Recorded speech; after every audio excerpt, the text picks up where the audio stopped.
Hello guys, ഇന്ന് നമ്മുടെ വീട്ടിൽ ഞാൻ വെറുതെ നോക്കിയിരിക്കുമ്പോൾ ഒരു പാമ്പ് ഇങ്ങനെ ഇളകുന്നുണ്ട്. അപ്പോൾ അങ്ങനെ വലിയൊരു പാമ്പായിരുന്നു. അപ്പോൾ നമ്മൾ ഫോറസ്റ്റുകാരൊക്കെ വിളിച്ചു. അവർ വന്നു, പാമ്പ് പിടുത്തവർ വന്ന് അതൊക്കെ ഈ വലയിൽ കുടുങ്ങി എടുക്കായിരുന്നു പാമ്പേ. വലിയ അണലിയായിരുന്നു. അപ്പോൾ അവർ കുറേ പരിശ്രമിച്ചു, നല്ലോണം പരിശ്രമിച്ചു. അങ്ങനെ പാമ്പിനെ എടുക്കാൻ ഭയങ്കര ബുദ്ധിമുട്ടായി. അങ്ങനെ വലയിൽ കട്ടാക്കി, കത്രിക കൊണ്ട് കട്ടാക്കിയിട്ട് പുറത്തേക്ക് എടുത്ത ശേഷം വലയിൽ കുടുങ്ങിയെടുക്കുന്നത്. അപ്പോൾ അങ്ങനെ ഒരു മെല്ലെ അതിനെ തോണ്ടി മെല്ലെ അതിനെ എടുത്ത് ഏകദേശം എടുത്തെത്തരും. അങ്ങനെ അവർ മെല്ലെ അതിങ്ങനെ എടുത്ത് തുടങ്ങി. അങ്ങനെ ലേശമായിട്ട് ഇങ്ങനെ വയറ് കട്ട് ചെയ്തു. അങ്ങനെ നമ്മുടെ പരിശ്രമത്തിന് ശേഷം പാമ്പ് നമ്മുടെ മുറ്റത്തേക്ക് വലിച്ചിട്ടു.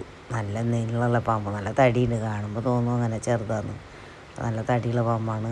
അങ്ങനെ അവർ വലയുടെ ഉള്ളിലിട്ടിട്ട് പാമ്പിനെ അങ്ങനെ അവർ മെല്ലെ പാമ്പിനെ ഇനി കുറേശ്ശെ കട്ടാക്കണം. മെല്ലെ വലയിൽ നിന്ന് വിടിവിക്കുകയാണ് അവർ.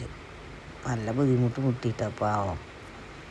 എന്തായാലും ഫോറസ്റ്റുകാരില്ലെങ്കിൽ ഞങ്ങളാകെ പേടിച്ചിട്ടുണ്ടാവും. ഇത്രയും നല്ല ഒരു ഗവൺമെൻറ് ജോലി അവർക്ക് കിട്ടിയത്. അങ്ങനെ മെല്ലെ പാമ്പിനെ അതിൻ്റെ ഉള്ളിലേക്ക് ആക്കി അവർ മറ്റേ പാമ്പിനെ മറ്റേ ഒരു സഞ്ചിയിൽ അതിനാക്കി അങ്ങനെ അവർ